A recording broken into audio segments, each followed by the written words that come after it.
Welcome to the Do Nothing podcast with Rob Dubay, where we explore how mindful leaders create extraordinary cultures that impact their teams, communities, and ultimately the world. Well, we were just talking about, I'll ask some questions and you guys just answer them. That's all we'll do. But Jack was just saying you're the most brilliant business writer of our time because you get into the most minute details, and frankly, you can be a pain in the ass. Well, I understand that. What do you think heard that from you? He told me that doing an interview with me was like going to the dentist. So Without Novocaine. what? Without Novocaine. Yeah. So, But then again, he's usually fishing when We I had was to, or interviewing we'd him. kill each other. Yeah. would you be out on the boat with him? Yeah, but I wouldn't be fishing. I'd be holding the tape recorder. Just He'd be asking fishing. questions. Yeah. Of course, every now and then he'd make me fish, and I'd never catch He anything. caught a big fish once. I caught one once. I know. It was big though. For those that aren't aware of how the two of you became connected, could you start and share the story of how that all happened? I don't know. It's kind of like one of these flashbacks from when I was pre-19. I was in Cleveland, I think. And I was asked to do a breakout from, was it? Cleveland, right? It, 500? I think it was Cleveland, yeah. I know it's Cleveland. And then I was amazed. These people had tuxedos on and they were like real hoity-toity. And, I like watching people, okay? I mean, I just was real fascinated with it, And so I was standing around watching all the Inc. 500 people, and I was supposed to do a breakout or something, some speech. And the security guard came up to me and said, "What are you doing here, boy?" And asked for my identification. And, thought I was kind of suspicious that I was looking at all these people. I finally had to take him into the room next to a poster where my picture was, and I said, "No, see, this is me. I'm not trying to, case the joint." And then I think we met later that day. Yeah. Okay. Well, it was a little bit different. It always is. Why don't you tell them? Now remember, we're in our 70s, okay? What? I said we're in our 70s, so. Yeah. Bo, Right. how did you guys meet? Well, we had actually. What happened was the way it really started was that Jack responded to a questionnaire that we sent out From Inc. magazine. From Inc. magazine. We would annually do a survey of executive compensation. So Jack was, and we just sent it out to readers, and Jack was a reader, and he answered it, sent it back in, and we had a researcher on the magazine who would go through all of the responses that came in, and her job was to find the ones that sounded sort of interesting, and we should bring these people to Boston to talk us about their compensation practices. And so she came. She said this one is really crazy. He's talking about games and things like that. I said I don't know what it is. And I said, okay, well, it sounds like he qualifies. So Jack then flew into Boston and did a session not with me, but with the editor who was putting together this package for us. And he came out and said, oh no, this is something, they're doing something very interesting out there. I said, oh great, okay, well, I'll look forward to reading about it. And then the compensation package came out, and there was nothing about Jack in it. And I said, wait a minute, you said this guy was doing such interesting things, where is he? And he said, oh, no, he has to have his own story. And so I went to the researcher, and I said, Patty, her name was Patty Amond. I said, do you want to do this story? And she said yes. So she went out to Springfield and to research this story, and she came back and she wrote something up, which she was a little too young. She didn't really understand everything that was going on. So I realized we were going to have somebody else go out there. So there was a writer for the magazine called Lucian Rhodes, who had done a lot of very, very great articles for Inc. And he'd been out of the magazine for a while, but he'd recently come back. And I gave him Patty's draft. I said, Lucian, why don't you go out and see what you can find here. So Lucian went out to Springfield and came back and said, yeah, they're doing interesting stuff there. And he wrote it up. And he handed in the draft, and I looked through it.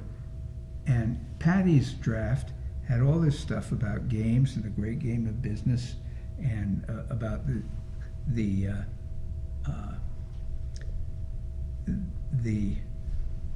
sort of monitors on the wall that was checking their overhead charge-out rate or something like that, with I forget what exactly it was, and everybody was looking at these numbers, and they were all playing this game, and Lucian handed in his article, and there was absolutely no mention of the game, none, anywhere. And I said, Lucian, wait a minute, I thought these guys talk about this as a game. And he said, oh no, I can't talk about business as a game. He said, I don't want to do that. And I said, well, it seems to me that if that's the way they talk about it, then we've got to write about it that way. And so I basically took Patty's article and Lucian's article and combined them, and we ran it in the magazine. And it was a very, very successful article. Was that called The Turnaround? Yeah, that was called The Turnaround. And it was in August, I think, of 1986. And I found it actually fascinating what they were doing. But I'd never talked to Jack at this point. And then, so... Let me ask Jack for a second. Jack, when that article came out, was that exciting for you guys, or how did you guys feel about it? We're a garage shop in Stratham, Missouri. We're a bunch of pool shooters. Yeah. I mean, he actually put the cover story in the pool hall. Right. We hang around there. Okay. Did they really? Yeah, we had no expectations. I mean, we were oblivious to. I mean, we liked Inc. magazine a lot because it taught us a lot, and we cut out a lot of articles, and it was a real educational piece for us because it was really cutting edge stuff at that particular time. Because other than that, we're just getting it like from IBM or Fortune 500 companies, and it was real refreshing coming from International Harvester to see there was all these different perspectives relative to the businesses, and we just collected a lot of data, and but. We had no idea that it was going to change our lives, I mean, and no offense, but we really didn't care that much either. Okay. No, that's okay.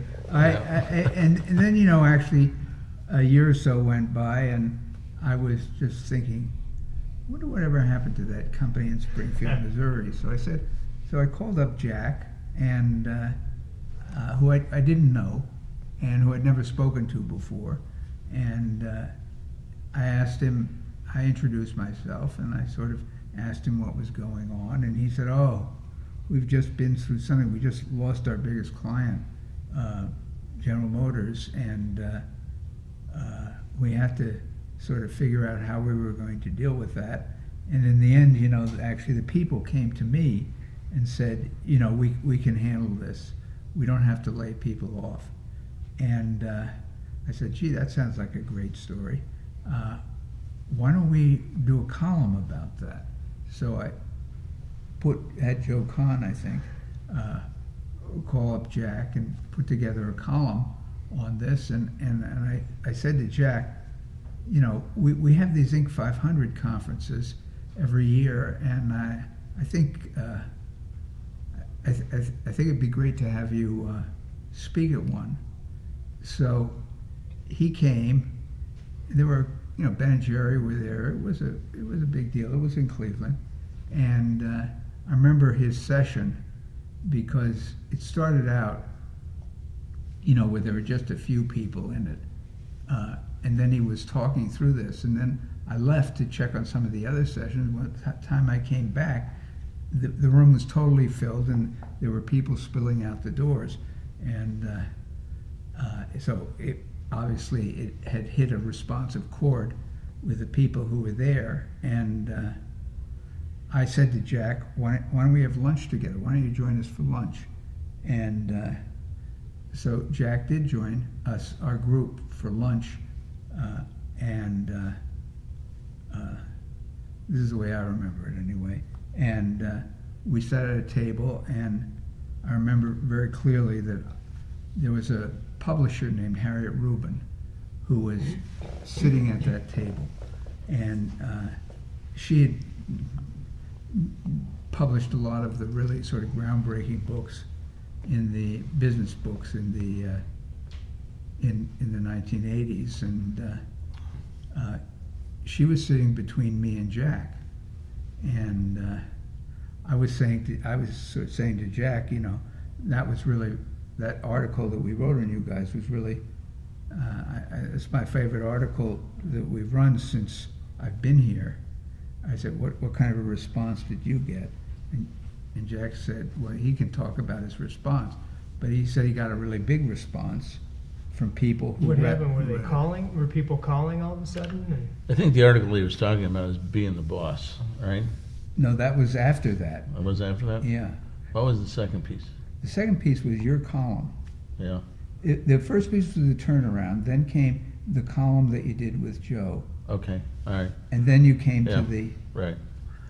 Yeah, like we have kind of a different language when we talk about business, and I think the Cambridge, New York group really kind of liked the Midwestern way we looked at businesses. Okay, so I think it was quite attractive to the readers, but more and more people started calling us up saying, well, how do you disclose this information? How do you open up your books, and how do you train people? And I really feel that this thing was in the heart of so many people. I think people were looking for a different operating system, and they just couldn't understand, especially family-owned companies, second and third generation, why nothing was shared. And we're becoming more of somewhat of an open society, and there's a transformation of younger people taking over businesses and wanting to do things differently, and couldn't understand the power of information and why it was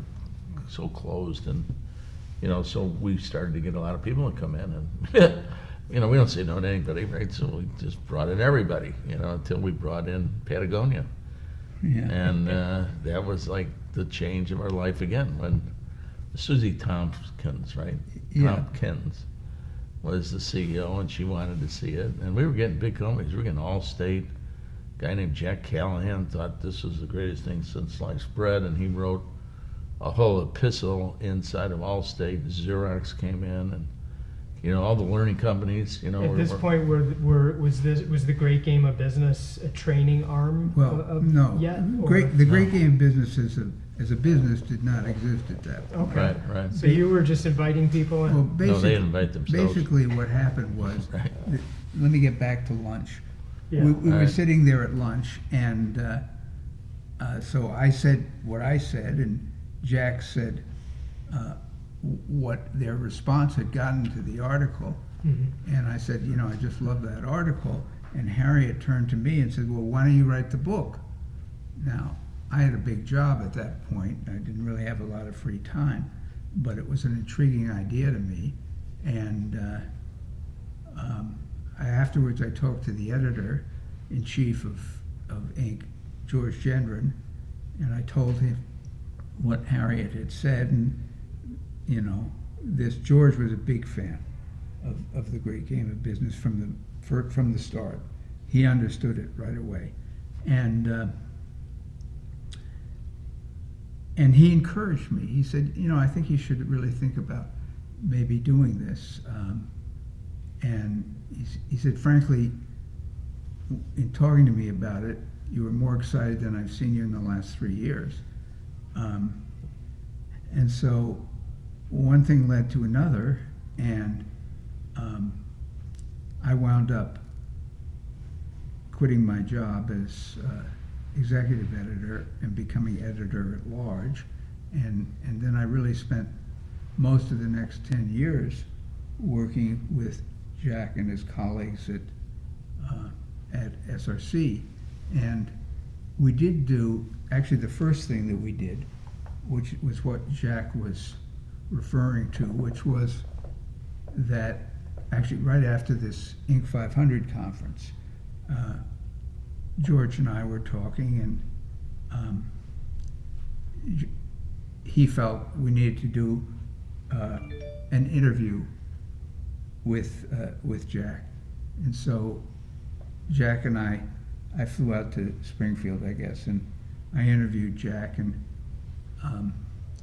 it was a cover story in the magazine called "Why I Hate Being the Boss," and it was really Jack sort of laying out his philosophy about the great game of business and everything, and that did get a big response.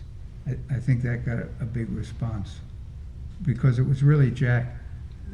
The turnaround had been a story, and it was a story about how they had bought this company and how they had started out, barely alive on 89-to-1 debt-to-equity ratio, and they turned it around.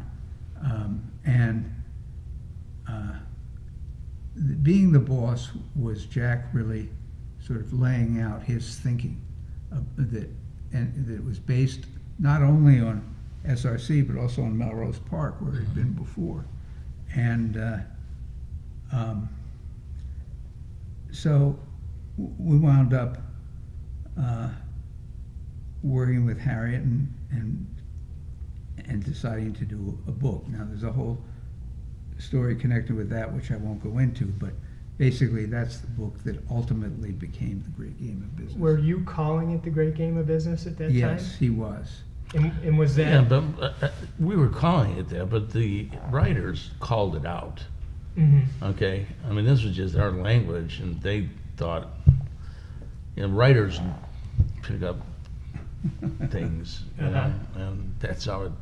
Well, Harriet was one who said to me, she's a publisher, and I said, I trust you want this book to be called The Great Game of Business. She said, yes, absolutely, it has to be called The Great Game of Business. And then the other thing was, actually, there was somebody else, Lucian Rhodes, had been working on something that they were calling the Playbook. Right. And Harriet wanted that book too, and Jack asked me if I would get involved with that, and I said sure.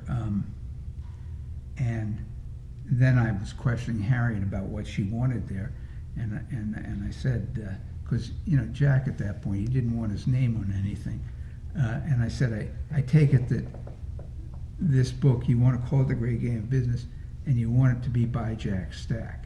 And she said yes, absolutely. And so I told Jack that those were the terms. We had to do it. It had to be in his name. I remember the biggest problem, she wanted a subtitle too. Yeah. Remember we had to submit the subtitle. Well, it's now the new subtitle, but it was the only sensible way to run a business, which was, believe me, in 1986 or whenever it was, 1988, that was a pretty rash statement. Yeah, I know, but that's what you wanted. Yeah, did you like that as a subtitle? Yeah, we had to come up with a Let me tell you one thing. I was in Boston at with a guy named David Warsh. Yeah, Dave Warsh at the Boston Globe. Yeah, another great business writers. Yeah, and I was doing an interview with him. I'd come up to see him, and Warsh looked at me and he goes, "You know what they call your editor, don't you?" And I said, "No, what do they call her?" And he said, "They call her the chocolate razor." Yeah. And I said, "What does that mean?" He says, she's really sweet on the outside. He said, but if you don't deliver on time, she'll cut you up, something fierce. And scared the living bejesus out of me, okay? And she was like that.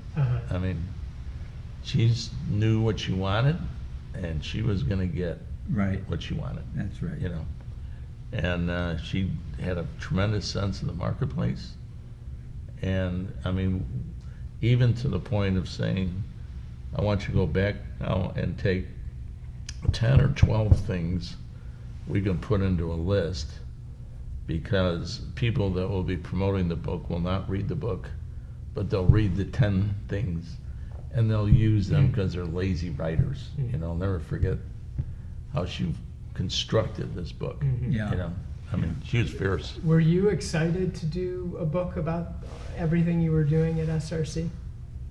No. He was sort of embarrassed. Yeah, I didn't. No. But he was getting all these, based on the articles that we'd done in Inc., he was getting more and more questions from people about how do you do this and how do you do This that. thing was got out of control. Dan Rather came in. Paul Salmon from PBS wrote an unbelievable piece, and it was a very well accepted on the PBS channel. It was very popular. We then, not Neil Simon, who was the other one? Who did Archie Bunker? Oh, yeah. You know, People for the You know, he was the American producer. Way. The producer. Yeah.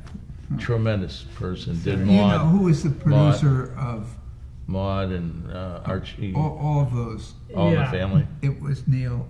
Not Neil Simon. He just died. No, I know.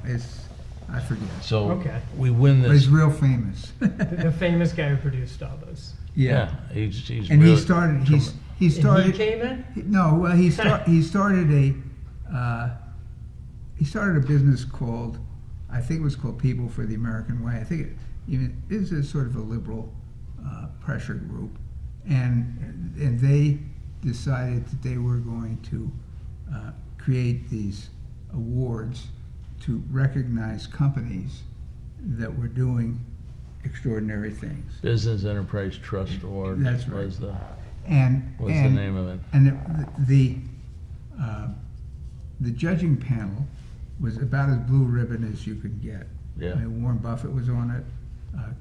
Katharine Graham from the Washington Post was on it. Who was it? Who was the head of Cummins Engine? Yeah, he was on it, and then the Leslie Stahl, was it, or not Leslie Stahl? It was, Diane. yeah, Diane Sawyer Diane was Sawyer. there, and so we're now thrown in though. Diane. We're the Hicks from the Sticks, and we're thrown into all these people at Rockefeller Plaza, and you know, we win this award with like these prestigious companies, Johnson and Johnson, Levi Strauss, and you know, God, we're a garage shop. You know, what are we doing here? And you know, we brought our families in there, and it was really kind of Norman Lear. Norman Lear. Yeah, Norman There Lear it was, is, yeah. and he was a tremendous guy, right? And he had And- these and- cocktail parties for us, and And one of the things Yeah. that they did was they did videos of the companies, and they did a tremendous video actually of SRC. oh yeah, right. Then yeah, really first class. So we're thrown into all this. Do you I mean, still have that video? Oh yeah, Yeah. yeah. That's neat. Yeah, we got it, and I went up to get the award, and these guys were all sitting at the table, and Buffett stands up, He was sitting next to Buffett. and he opens up his wallet, and he gives me his wallet. You know, and he says, if you go public, he said, I want to be the first one to buy your stock. I had this wallet in my hand. Had I known it, I would have ran out and not gone up to the podium. And so I gave him back his wallet. I mean, we were thrown into this crowd. I mean, it was like the presidents. We went to Washington, D.C. so many times and sat on economic panels. Well, and Hillary Clinton was actually a speaker at that she was event. at the Enterprise Trust Awards, and then we were opened up to all these crazy groups of people. So Business for Social Responsibility, and you know, Nice. we hung around. Social He venture teased me network. up against Anita Roddick, okay, one of the most incredible Body shop. fantasy, fantastic people, Well, but literally crazy. Okay. yeah, we would at our Inc. 500 events, we'd invite Jack back every year, and we had to sort of think of something new for him to do. And usually we teamed him up with people, like we teamed him up with Norm Brodsky once. Everybody, every crazy. Okay. And he was talking about employee ownership, and Norm was talking about why employee ownership is terrible. And then bad sales idea. commissions, and then we got Right, into, sales commission. We did. then we got one on forecasting. All right, he was forecasting one thing, I was forecasting. But now Anita Roddick comes in, okay? And she's an unbelievable lady, okay? And it just says every raunchy. I mean, she just trash talks, and you actually want to wear a cup, when you're around her, okay? I mean, she intimidates me this badly, okay? So now I got to match her, and, she's doing all these wonderful works of art. What am I doing? I mean, I'm just doing employee ownership in Springfield, Missouri. Well, we were thrown into stuff like you couldn't believe. They were I mean, both passionate about education, yeah. and her idea of education was different from Jack's. And so the idea was to get them both there and let them talk about it. It was a great session. It was a knockdown, really. But all these, from talking to different people in your lives, all this recognition that you're getting, it enables some very unique things to happen. And I'm thinking about Steve Choate. And, Steve was a janitor, I think, when you came into the company, and you took him under your wing, right? Yeah. Well, I don't know if I think he took me I don't under. know if he took him under his wing. Yeah, or I think he kicked took. him in the- Yeah, he kicked took him me. in the I think he rear took end. me under his wing. Yeah. But he was literally a juvenile delinquent. I mean, he was in a lot of trouble with the law, and he had shot his eye out to the gunfighter when he was a kid. He had one eye, and it just turned out to be the most incredible person, incredible business person, incredible family person. Yeah. I mean, Yeah. so I don't know who was on first. I think he was. Well, when you hear, I would like to read something to you, and just let me know how you feel about it. This was from March 14th, 1994 in Detroit, and I'll quote Steve Choate.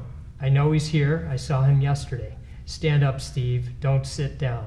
Steve Choate is a near neighbor of mine. He started out as a janitor, and he's now a plant manager for Megavolt in Springfield, Missouri, part of an employee-owned company that practices, and I quote, open book management, sharing its financial figures with its workers and asking their help in planning new products."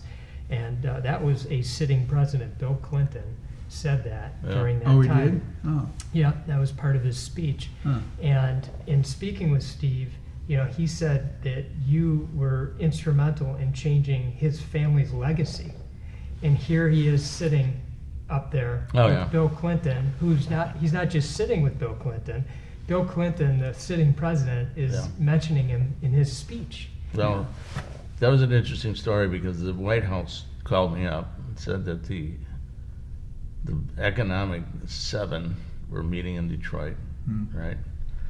And could we send somebody up that really were business turned around a person's life? And I said, yeah, I got the perfect guy. I got Steve Choate, right? So the next day, the Secret Service called me up and said, why would you give us a guy that had a rap record?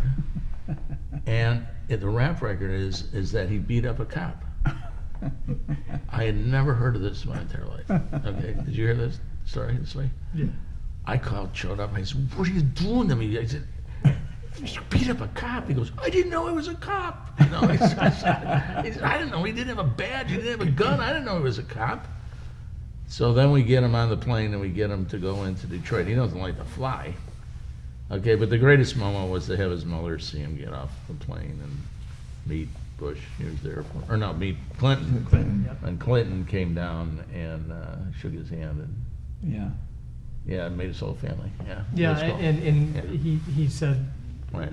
the thing that stuck out for him was it was the first time he felt that his mother was proud of him. Yeah. And that's all Right. he ever wanted. And he had shared that with you, and you Yeah. said at some point to him, we're going to make your mom proud. Yeah. And that, I mean, just that one story is so remarkable. Yeah. When you guys started writing The Great Game of Business together, what was your routine and your interaction like? And I mean, were you getting to know each other on a whole different level at this point? I would say we were getting to know each other on a boat. And I guess Is that mainly how it brings happened? Would you come it to brings Springfield? tears to my eyes. I don't know whether it does to you. Well, Yeah. we have to do the interviewing to begin with, and Jack is an avid fisherman, Mhm. pretty good fisherman too, and he kept saying, "Well, let's go down to the lake." It was Lake. What's the lake? Table Rock. What? Table Rock. Oh, Table Rock Lake. Yeah. And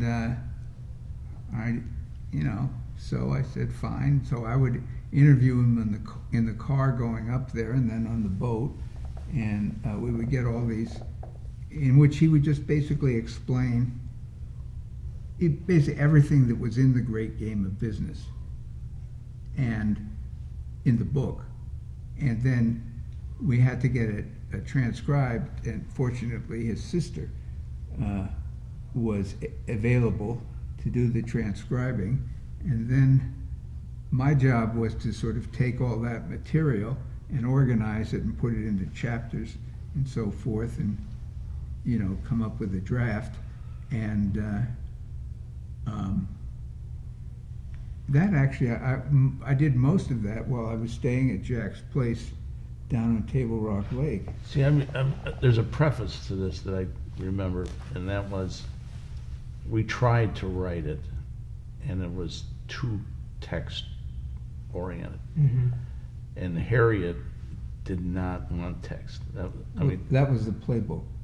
No, Harriet wanted the conversation as you and I were across the table talking to each other. She wanted the reader to think it was written in such a way as that we were talking.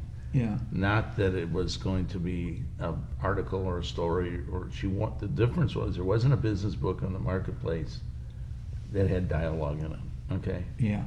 And we submitted some pieces, and she turned them back, and then we finally said, I think that Let's- was the playbook. 'Cause let's just get down to the lake and just get the tape recorder. We'll do 30 hours of tapes, okay? And then we'll make certain that we pick up the language, well, amongst each other. That's how I remember it, you know? well, And I remember being really frustrated at the very beginning about, it was, Yeah. I don't know, I mean, my recollection is different. I don't remember getting any direction from Harriet about the book.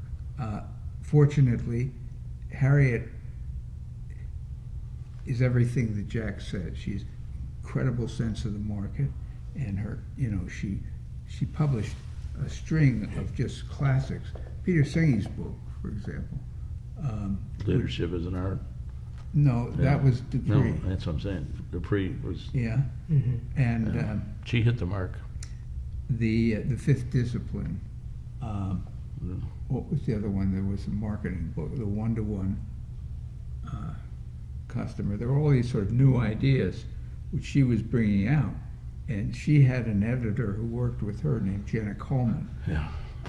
who was the person who we were really in touch with, and in any event, the book actually, and I will say this is because Jack, by that point in his life, had really figured out all this stuff, and it come over a period of time, because it really did go back to his time at Melrose Park.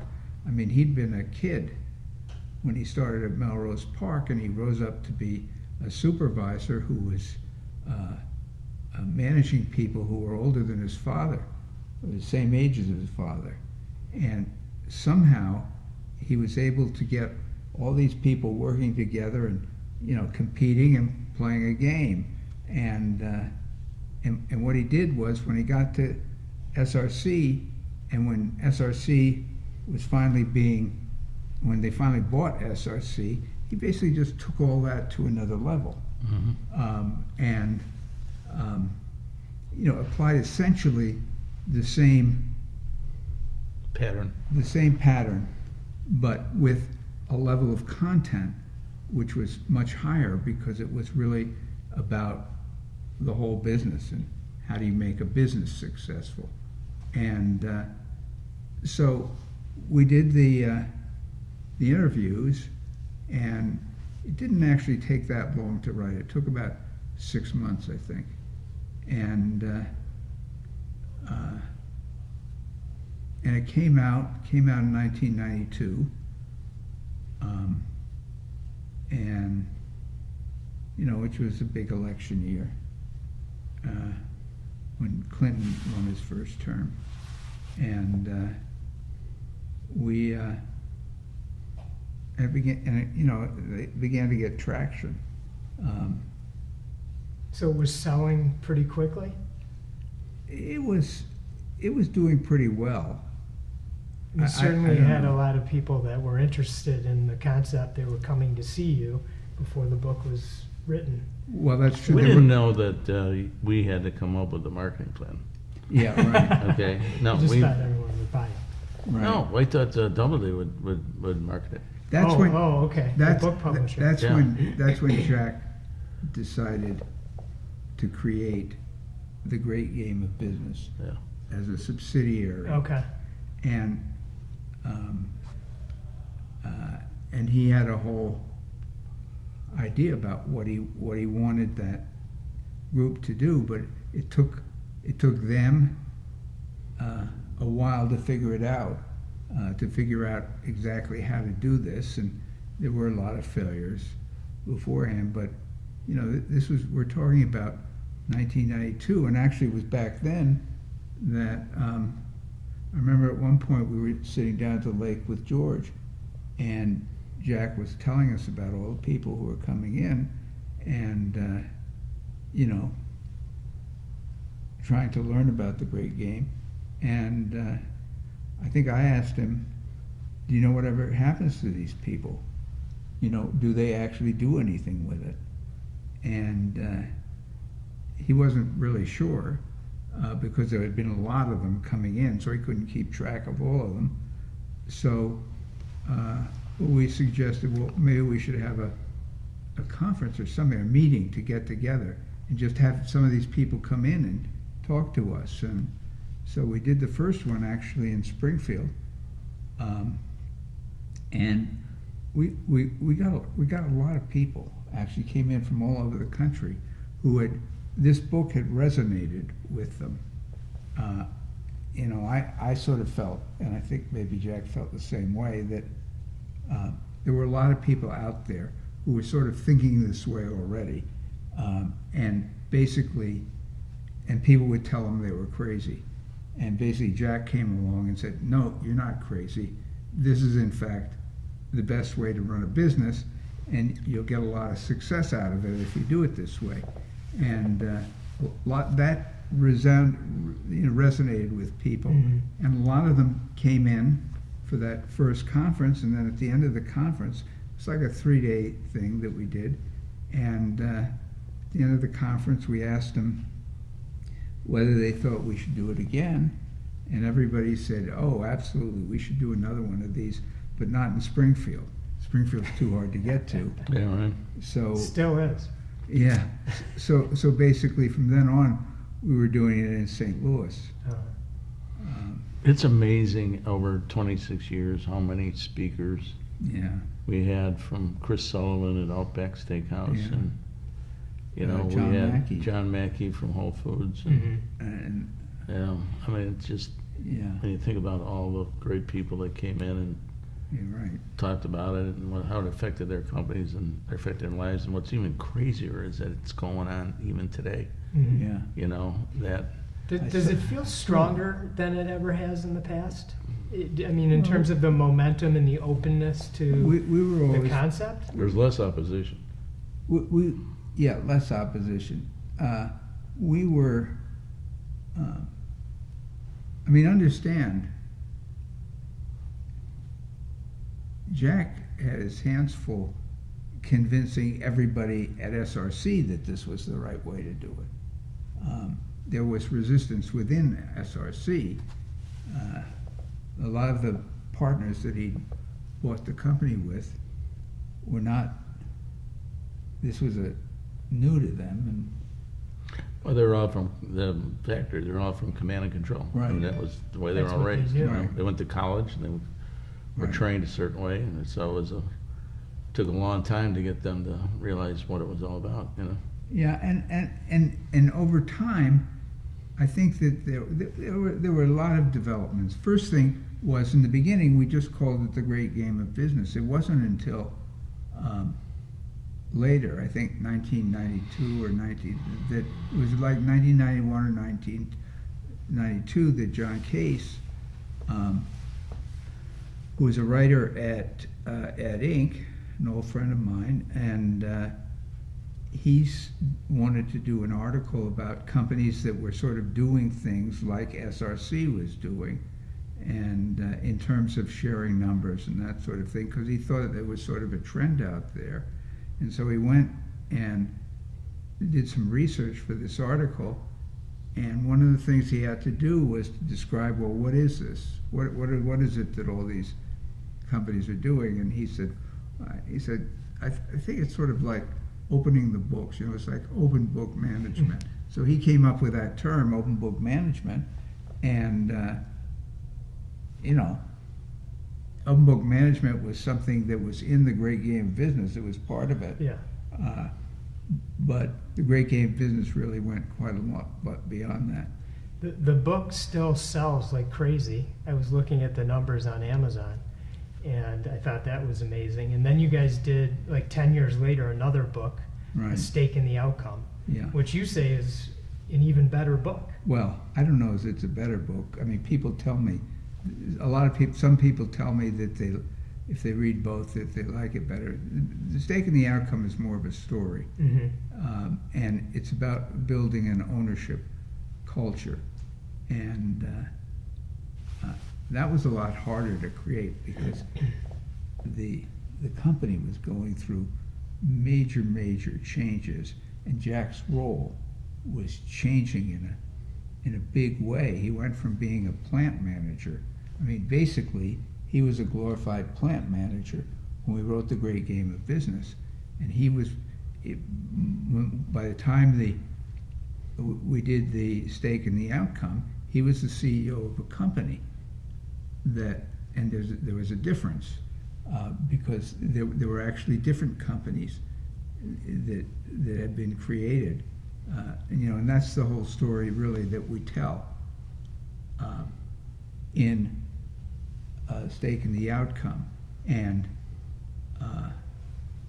I think my impression was that Jack was figuring out a lot of it as he was going along, and he was relying a lot on his common sense and intuition. But in some ways, he hadn't yet gotten to the point where he could really put it into words. And so that was really a challenge, at least for me, was understanding what he was doing and really sort of, you know, working with Jack to try and put it into words that other people would understand.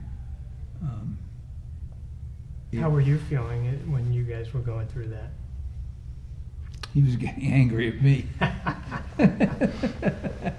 You well, when you're writing a book, you're kind of taking yourself out of the day-to-day activities. Okay, so I'm running a company, and Yeah. then you're trying to figure out how to find the time to sit down and Yeah. explain things. But it was well worth the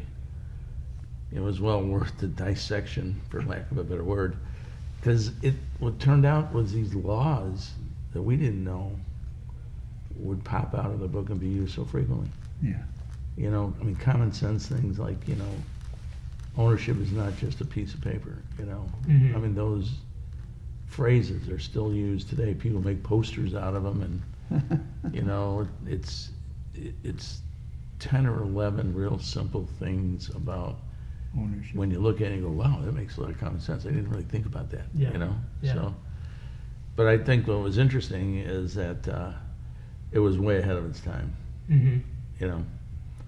And we were told that normally they say the second business book doesn't necessarily sell as well as the first book. That's Yeah, kind of a pattern in the business yeah. of business books. But now people are coming back later on. They're going, wow, that was pretty deep here. And the sense ESOPs are picking up, and there is a real mass movement now in terms of, options are no longer really kind of beneficial to people because of the taxable side of it, and so you've got to find other ways of trying to figure out how to get ownership where people can afford it if you really want to create a distribution of wealth that's just in not a few people's hands, but in more people's hands. So How have you been able to manage, as you guys have been so successful, and now you have an older population that would be retiring soon, and for people that are thinking about this sort of thing, doing an ESOP, how do you manage these payouts down the line? What do you mean the payouts? Well, for those Oh, the people who for leave? people that are leaving and they're getting ready to cash That is out. in fact the big challenge. That was beginning to be the challenge when we wrote a stake in the outcome, but it's become a much bigger one this time because there's this sort of, the irony is that the more successful you are, the more valuable the stock is worth, and when people leave, the more expensive it's going to be to buy out their stock, and somehow you've got to keep growing enough so that you're generating the options and the cash basically to be able to pay people off when they leave. And Yeah. but you've all together, I mean, there were the original partners who all had to be bought out. How much have you paid to people leaving so far? over 100. Over $100 million. $100 million. Yeah. Yeah. That's amazing. No, it helps the community. It you sure know? does. Yeah. It's bought a lot of houses and bought a Yeah. lot of kids going to college, things like that, things that Yeah. people need, you know. But I think there are many in their heart, many entrepreneurs in their heart that really resonate with that. Yeah. What about the other side of business where it's, very much about maybe the entrepreneur wanting to exit, or there's a private equity or venture capital behind it, and it's not so much about the wealth of the community in that regard, but it's more about the big payout at the end. How do you feel about the differences there?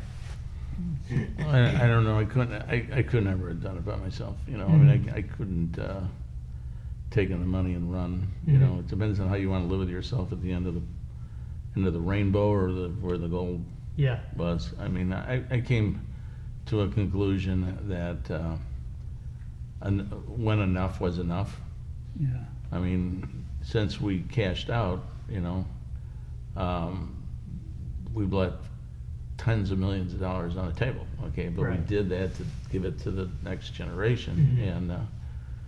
And, so I don't know, it all depends on really what your end game is, Right. Mine was to be able to live with myself and, make absolute, I mean, I'm come to realize, I don't think any one person really builds that kind of, wealth. Sure. Okay, I just think it's not feasible. I saw a kid wrote a piece just recently about the great gamer. He's using it in his business. He's 37 years old, and his company's worth $3.2 billion. Yeah, this is the Okay. boxing. Yeah, right. And Box? yeah, Uh-huh. It's a big company. It was Yeah. it's Sure. only 500 million in sales. Yeah. yeah. And it's got a $3.2 billion market value. Yeah. Okay. In And he's public using the market great value. game of business? Yeah, he said he just had a big employee meeting, and he said just buy 2 books. You want to be successful. The Great Game was one of the books Uh-huh. he was referring to. Well, the other one was Patty McCord's book on. Patty McCord's book. She was the founder of Netflix. One of the founders of Netflix, who So- has a lot in her book about The Great Game. the great game and about Right. how reading the great game had a big effect on how she went about, Mm-hmm. she and her colleagues went about Reed Hastings was her partner, and they both used the book to set up Netflix, which I thought. And then if you think about all the changes that they made in Netflix, it can't come out of one brain. Yeah. You know how Netflix Of course. generated their capital, okay? I mean, their intellectual capital. So, Yeah. no, I think it was I think it's a challenge. I mean, I personally think that my financials talk to me. Okay, I keep referring to them as a crystal ball, and they send you messages, and you've got to pay attention to the message. Like, I mean, for every $1 worth of profit we make, we get evaluated at an 11 times multiple. Man, think about that. I mean, you just don't make enough profit to cover an 11-point spread, right? Yeah. So now you got to be thinking about other ways of being able to cover that action. So that's when we started to make investments, you know, with the idea of selling the investments, and we spun off companies with people in order to be able to maximize, to then build the balance sheet in such a way that we could always cover the obligations that we have, because none of us ever wanted to let people down when they're building all this kind of economic wealth. And so we built, I mean, there's a solution to it. Yeah. I mean, we want to remain private. We want to remain ourselves. If we have to, we can sell, okay? I mean, one of the things I worry about when I leave is someone's going to come in and offer them a tremendous amount of money, okay? What are they going to do, you know? And, you know, we try to find the right people that have the right kind of culture and kind of the same visions that we have. You know, it's really about taking capitalism to an interesting level, and not capping it, okay, but redistributing it. Yeah. All right, so it's a much bigger picture for people maybe my age or myself or other, you know, a lot of people now that have run companies for a long period of time are looking over their shoulders and wanting to do more of this, I think, than it has happened in the past. All right, but I just think they're afraid to do it, you know. Why do you think they're afraid? Because they don't think they can cover the spread. Yeah. You know, I think they're afraid that if it's outrageously successful, and what are you going to do? And this is something we think about all the time. Okay, I mean, our company, and this is a result of the game. Okay, for 3 consecutive years right now, have compounded earnings increases year over year of in excess of 24%. Think about that. It's crazy. All right, this is 3, 15, 16, 17. Their performance this year is 40% over 17 right now. Yeah, you want to cover that? Okay, I don't know how we're going to do that right now. Okay, I mean, I'll just be honest with you. I don't know. Where are they going to stop? You know? Yeah. I mean, I don't know. They're just really talented people. So I think what's going to have to go. I think what's going to happen is that what would happen to us, you know, in the or the later, you know, early 2000 is that we'll have to spin more companies off. We'll have to start more companies. All right. And again, we think 19 is a time for us to do it, because we think there's going to be a slowdown in the economy, and we need to be able to have the money to be able to make the moves again at that time. So what we've been working on is 19, you know. Yeah. So we set a goal in 09 to have $100 million ready for 19, and then be able to figure out how to invest it to pay off the people that have done really well. Now they're way outrunning the value of the company, right? How's the goal going? 86 million as of Friday. I remember I was at some point. I remember you sharing that, but it was many 86. years ago. We're at 86 right now. We got 5 months, 12 months. We got 17 months left to get to the 100 million. Yeah, it's amazing. They're amazing. They're really amazing people. I mean, just too amazing. You two, I think, you know, certainly from my own standpoint, I love you guys because for many reasons, but your humility stands at the forefront, and I believe that's a big reason why so many others are drawn to you and your messages, and your ability to look at things in a really common sense kind of way, and your ability to help put that into a way that the world can really draw on it and read it.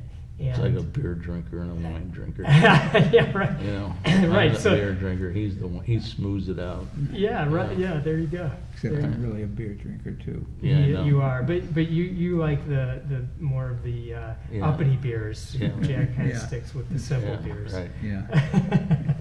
But now that you guys are, getting a little older, do you reflect more than you used to about the impact that you're making on people like myself and the people younger than myself, and of course the people that, anywhere in between that you're making these impacts with? Well, I mean, I look at what you and your colleagues at Image One do, and there's a tremendous amount of creativity that you've put into it, and if we've contributed something to it that helps, that's great. But you don't want to diminish what you guys have actually put into it at Image One. And I sort of look at the various companies that are going to be here at this conference, and it takes a lot of work. It's not easy to build a business. There's a lot of risk involved, and there's a lot of work involved, and it doesn't always work out the way you want. And so when you look at the people here, it's great that Jack and his colleagues at SRC have sort of created a tool that they can use to build their business, but it's important to keep in mind that it's a tool, that in fact the things that they're doing themselves are what is changing what you're doing is what is changing the economy, and hopefully making the economy not only stronger but better as a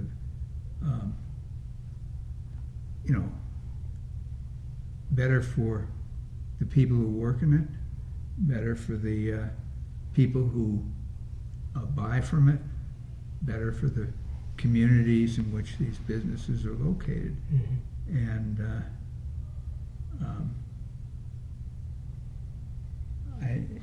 I think you hit the nail on the head. I think one of the things that we're blessed on is that we don't have to keep carrying this burden of this operating system, okay? Because we always feel like we're obviously more cynical than we are believable, all right?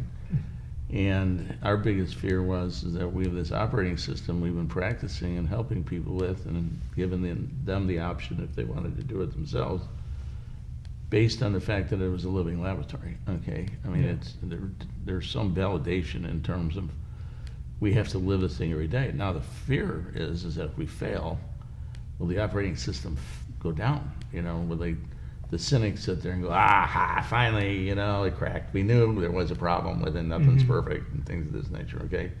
It's a bad part of our society. well, The good part of our society, you guys, okay, that pick up the operating system and are applying it and doing wonderful things with it, all right? The more we can spread this out, as far as I'm concerned, you're helping us get the monkey off our back, okay? Because I think the worst thing is if they think this is like a charismatic leadership program or it's a flash in the pan, okay, they're going to miss a really significant opportunity, because so many people are validating the fact that it works and having the courage to be able to put it in. Yeah. But in terms of value, I mean, we saw the growth coming, okay? So we had to change some things inside the company, and I actually got an operations reporting to me, okay? And I got to take a plant and become a plant manager again, okay? I've never felt like I've had more value than probably in the last 2 years, okay? Because I'm there, okay? I've got these guys coming up to me and asking me questions, and I'll say things like, why didn't I think of that? And you begin to realize, well, because you did not you're not 70 years old, and you haven't gone through this thing. And Yeah. you start connecting the fact that even as we enter our older years, we still have a lot of value, Mhm. all right? Mhm. But if you can center around yourself with people that really appreciate the value that you have, that's about the sweetest spot you can in life, okay? So that's kind of what our belief has always been, is that center yourselves around, just absolutely fantastic people Mhm. and enjoy the ride, so. It's Yeah. great. It's great wisdom. I will say this, just listening to Jack, the idea that once sort of we put this out into the world, there was, particularly given that it was a very controversial idea. I mean, we go to the Inc. 500 sessions, and a lot of people would think that it was totally crazy. It was nuts. And intimidated, they were intimidated. And they were intimidated, and Yeah.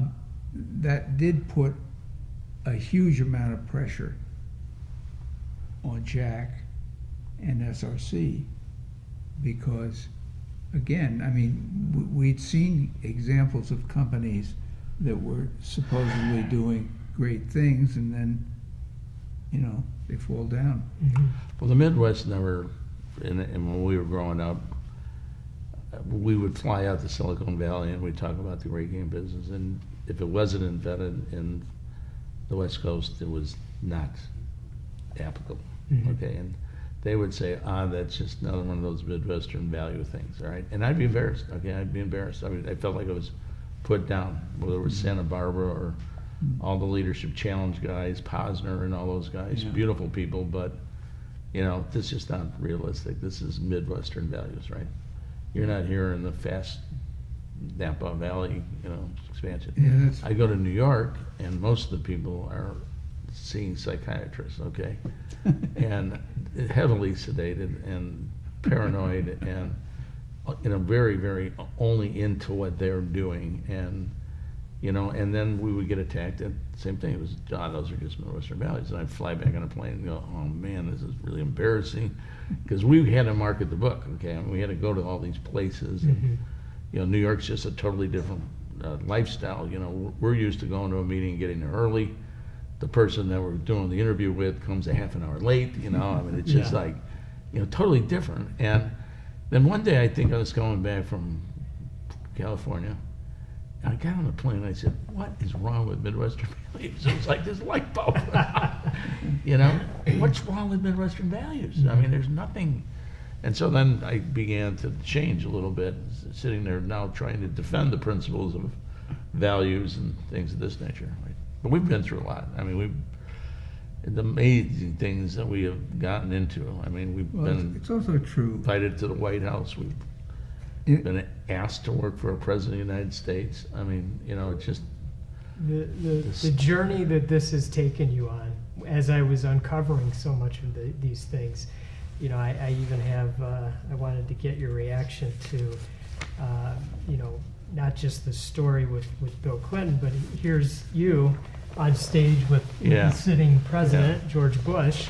yeah. So you're meeting presidents, and here you just came from. Yeah, but both set this up, and this is like, I said Okay, that. so Inc. magazine wants us to write a letter. They said there are going to be 20-some CEOs going to write a letter to the magazine asking to put what you would tell George Bush to do relative to the economy, and what suggestions you might have. So they just tell us. So we write a letter to Inc. magazine, and who do you think they stuck on the cover? Okay. They stick my letter on the cover. Okay, they didn't tell me, they didn't do anything. About 6 weeks later, I get a call from the White House, right?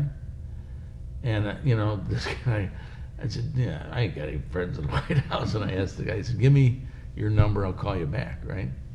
Well, boom, like 202 or something like that, or 212, and it's the White House. I go, oh man, I'm in trouble now. So this is the head of his economic development team, and said, look, the president would like to come out and see you. I go, are you kidding me? I mean, how much trouble have we gotten in here right now? So he came out and he met with all the people, and he was very, very nice to the people. I mean, he really did an extraordinary job. And then We experienced the Air Force One and had some of our younger people meet him when he went down to the plane. And the only time it got really scary is when this big limousine pulls up to your front door. They got a canopy. You hear these guys walking on the Butler roof, right? Yeah. And you know there's shooters up there, right? Yeah. You go, oh my God. This is for real. Yeah, this is for real. All right. But the funniest thing is that we now have to go on stage and there's 2 X's on the ground, you know? One is the President of the United States, one is mine. Yeah. So we go on stage and there's 3 entrepreneurs on this side and 3 entrepreneurs on this side, right? And I'm supposed to introduce them to the President of the United States. I go absolutely blank with this lady. Okay, she's a candle maker. Her name is Durgis. Completely forget. I go into my pocket like this to draw it out, and the biggest guy, the security guy, makes a move from the bottom of the stage. I see this guy coming at me. I don't know what's going to happen, but I realize I better pull my hand out here and have nothing in it. Okay. And I just turned around and I said, I am so sorry I forgot your name, you know. And afterwards, I went back to the security guy. He goes, what was that all about? He goes, our biggest fear is that someone would take a pen and attack the president's ear, okay? And if you had come out with anything, we would have taken you off the stage right there, right? I see, I kind of got the impression in terms of your behavior that I wasn't doing something right. And it was quite an experience. But then after that, he came down, he enjoyed it, then he called us up and said later on he wanted us to interview for the Secretary of Manufacturing, jobs are, you know. So we ended up doing 14 interviews in the White House. Yeah, we went through 14 interviews thinking that any given time they're going to throw us out because of the answers we were giving them. Nah, that wasn't it. That wasn't it. If he wants you in the White House, their job was to get you in the White House, regardless of your record or anything of that nature. Well, the journey's been amazing. It has. You guys have places to be and things to do with this conference, and I can't tell you how grateful I am to both of you for spending time with me today. We're grateful for you. And you know, I'll always be connected to you guys, starting with Bo's book, Small Giants, and your book, Great Game of Business. And it's transformed my life, and I say that genuinely, my kids' life, my wife's life. We start talking about finances in a different way in our family than we ever did before. You better not screw up. He's putting pressure. Learning that there are companies out there that are doing things in a way that was more in alignment that I had ever been taught. Yeah. I wouldn't know Jack if it wasn't for Bo, and just knowing you and meeting you at Zingerman's all those years ago. It's just really, when I think about it all the time, and you guys have a lot. I have a lot of love for both of you, and I just want you both to know that. So thanks. Thank you. Thank you for doing this. And thanks for all you do. To learn more and join the conversation, please visit donothingbook.com. And if you haven't yet, leave us a rating and a review. Your feedback is what keeps this show going. Thank you.